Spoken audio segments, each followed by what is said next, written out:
老师。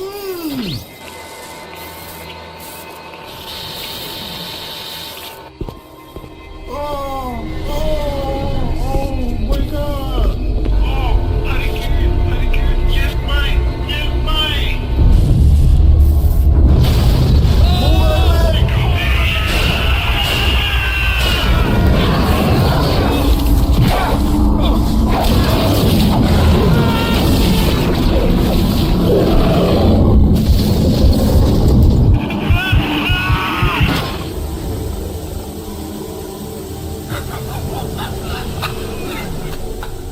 Hello all you people slash gamers. Today we're going to be reviewing one of my first shorts and one of my top favorite PS2 games. It's none other than The Thing. Based on the legendary John Carpenter movie, who in fact quoted on this game at some point in his life.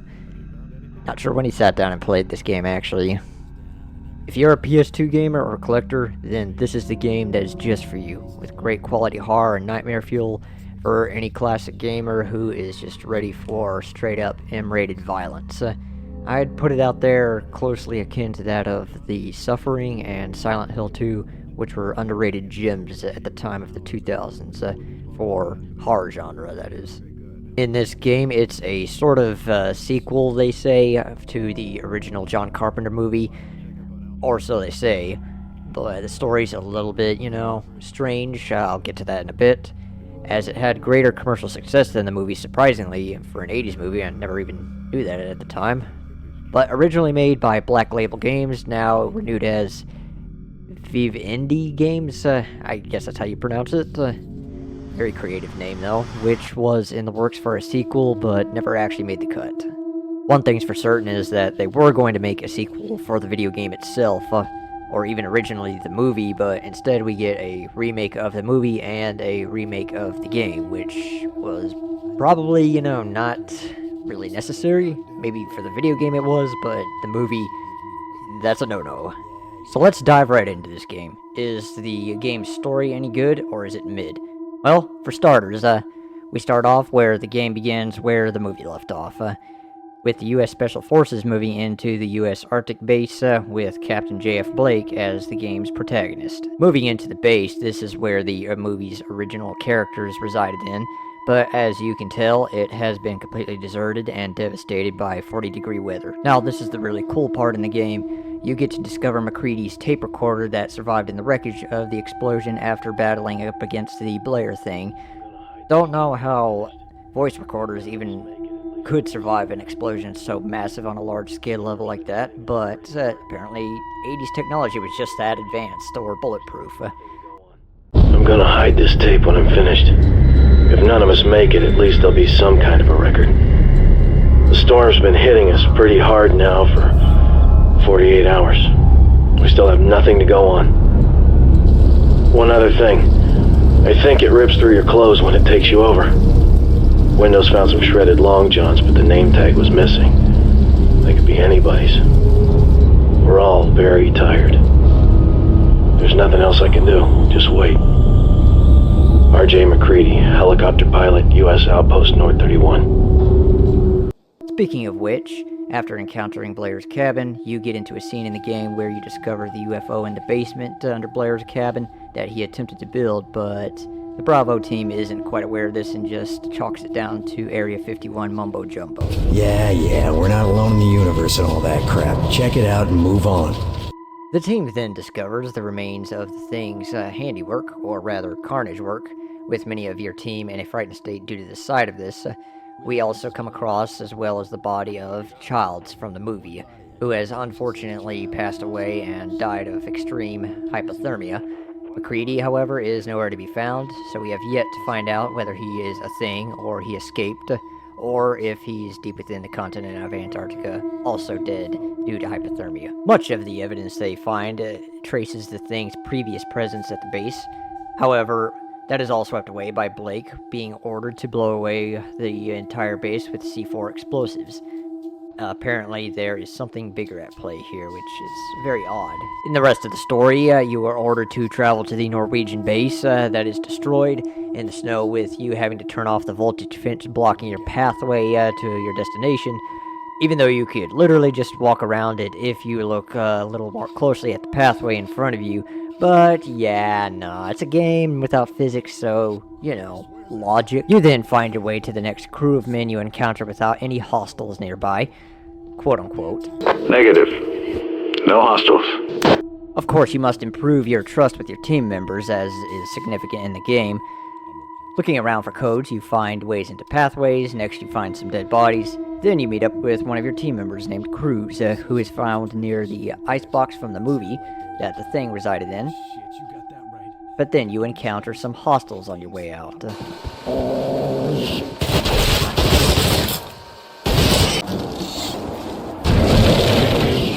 Pay attention to the way I emphasized hostiles nearby. Quote unquote, no hostiles. Negative. No hostiles. It picks up in the story, and you'll figure it out sooner or later. To prove to Pierce we're not infected, we find some blood hypos that have some special chemicals in them that have somehow survived the conditions of the weather out here in the cold, where, of course, you meet up with more crawlers at this abandoned Arctic site. Which, I don't know if this is part of the Norwegian camp from the prequel, but didn't really watch it, so don't really care. Once arriving back to Pierce, Blake is obviously not infected by the Thing because of this memorable quote from the movie confirms it. Now I'm gonna show you what I already know. After taking the blood test, they find that their teammates have been infiltrated by the enemy in their bloodstream. Then, after going out in the snow and losing Pierce in the snow, we then meet up with Whitley, who is throwing water balloons at Blake. Just kidding. Then we get this scary encounter. Finding our way around the base from all the bloody encounters, there's then our dude friend who we find is scared out of his gourd. To earn his trust as our bro, we have to take down some of the second-tier hostile mutants lurking around this facility. Negative. No hostiles. Leading us to our escape route in the end. Also, you can get a really cool flamethrower aside from this puny lighter that hurts for some reason. Don't know why your own flamethrower and weapons hurt you, but it's just, you know, game mechanics, 2000s, you know the drill. Before we actually escape, though, we find ourselves trapped in this little facility out in the middle of a snowstorm, having to deal with these little miscreants throwing themselves at us. Later on, we see a mystery man running off into the distant snowstorm, and then we're off to pursue him later in the game. Following the Norwegian man from earlier in the game who has stolen the radio communicator, we find that Pierce is nearby, and turns out he's infected. Then he kills himself off for drama in the game. Just as a side note, you're going to always have to keep an occupied eye on your teammates, lest they get infected or they get suicidal due to being under pressure during the conditions of the environment that they're in. Deep within the warehouse, one of our boys is trapped by a prowler thing. That's prowler, not crawler. Fighting off all of them, you dig your way into the Norwegian bro's tomb. Turns out bro is ready to turn his back on you in an instant, and before you can even get there, you have to defeat him off. Then, inside the basement, turns out the Norwegian is himself one of the things. After defeating it, you grab the radio. Then we find a sub-facility called Gen Inc. Under the confines of the Norwegian base, turns out to be a testing ground for more things deeper within the base. We meet up then with John Carpenter. Then making our way back, we are met with Whitley, the guy who said there was no hostiles, mind you. Negative. No.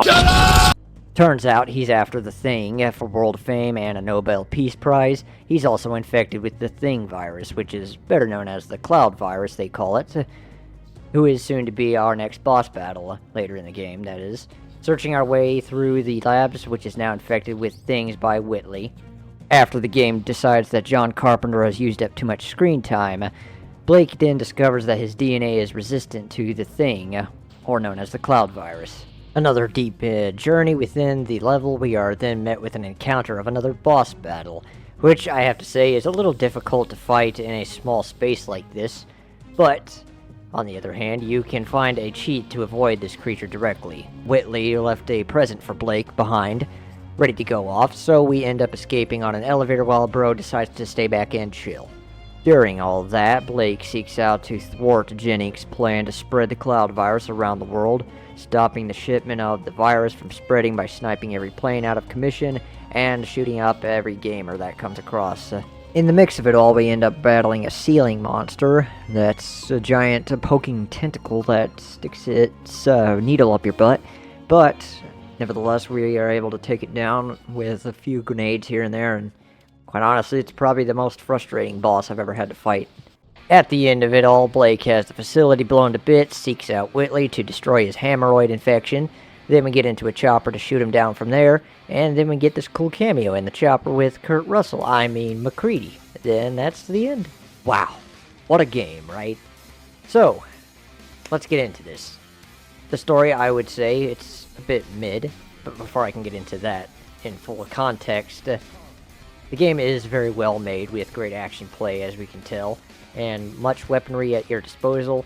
I love how the game's inventory selection mechanism is set up, like how everything is not so hidden around the sites and maps all the time. The maps are also set up in a way that's free to roam around for more clues, items to stumble on. You can also roam around the entire environment as if it's your own little playground, though not entirely unless you'd rather die of hypothermia.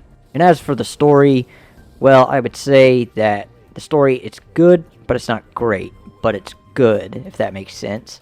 It has some minor things that could use some work, maybe more background on the characters, the origins, or the efforts of the character development. It does need a little tweaking with the backstory and how and why they were there in the first place at the US base, and what they were really after, instead of just straight away being betrayed at the end. Maybe some background on why that occurred. Either way, for me, it's still passable for a story mode game. Doesn't make a whole lot of sense, I would say, and story-wise, maybe it wouldn't have made such a good movie if they stuck with this script, but still good overall. I'd give it, 10 thumbs up. I love how in the game it always has weapons and supplies at your disposal. Some of it involves puzzle solving with hostile walkers and scuttlers every time you're halfway through your objectives, and yes, I meant to call the little guys scuttlers earlier in the video. That's what they are, so just deal with it. The game is always so fast-paced with great control features, plus the game runs so smoothly on PS2 or on PC. It is so well made, I really love it, and the graphic design just by Black Label was just chef's kiss. It's great to see that there's a universal range of different hostiles in the game that come at you all at once. More than just the thing pursuing you, you have encounters with people such as Jennings, squad agents, who are not infected, and then there are the more than lethal squad members in your team that change into the cloud virus monster unexpectedly. The game also has this great feature, which I really like, is of building trust and calming your teammates. It's a really unique mechanism to keep your team in check from suicide or killing you out of paranoia. You can make your men calm by giving them weapons or healing them when they're injured, or just taking them out of the room. John Carpenter's cameo is probably my most favorite part of the game, and it's possibly hinting that it was intended to be a full-featured movie sequel, but it never came to light, sadly. However, we still got a really cool video game based off the movie itself, so that, I would say, is intended to be like a sequel, speculating over the old movie, but we will probably never know what went down with the production on this idea for the sequel. All the creatures and bosses are really unique in this game. The battles are great. I especially like the character design of the creatures, especially the bosses. They're just outstanding to look at. You're always having to look behind your back in every moment in these environments. On the boss battles, though, there's always these things jumping at you left and right. You're having to look behind your back at every corner of the room. But at the end of the day, you're able to get through it through simple strategy and gaming, thumb mashing. I will say it's a little weird having to fight a creature like 2 feet away from you in a tiny cargo bay like this, where it could potentially just rip your head off, but there is a cheat where you can get around this, so simply just go around these boxes, shoot at it, or throw bombs at it from a few feet away. For some reason, though, they didn't apply a feature that keeps your own weapons from hurting you, like the flamethrower, for example. I guess it's accurate to real life, but still. I do consider the flamethrower as a better source of weaponry for killing enemies than the blowtorch is, because the only thing it does is lay down trails of flames that also hurt you, that make it difficult for killing enemies, though it does keep them at bay, so it's good for that, I'll give it. One of the last things I'll say about the features in the game is it always consists of your teammates of being medical doctors, assault soldiers, and engineers at your disposal. I would say that the engineer is the most important of your team in order for you to get into certain areas and power outlets, that and along with your medical expert. Some medical mumbo shit. Although Blake himself is an engineer, for some doors and certain outlets require the hands of an artist, I suppose, but what can you do? It's especially cool how much free roaming you have around this game. There's always that 360 movements you got with the boss battles, and you get to explore different environments and its surroundings, as long as you don't freeze of hypothermia, that is. There are many great tools in this game, and the auto features such as Blake's code recognition when unlocking doors that's memorized specifically for the gamer is really cool. There's even a hypotemperature meter to keep your eye on freezing Blake from exposure. This can be fixed by simply walking inside buildings or shacks, or just going, near indoors that can help you rehabilitate your temperature. Then that's the end. Hey guys, I hope you liked that video. Leave a like if you did. Give me a thumbs up in real life if I know who you are. Subscribe for more, and leave any suggestions down in the comments below for any retro games you want me to tackle on. Coming at your way, new content like this will be coming in the future. And I will see you guys in the next video, jamming out of here.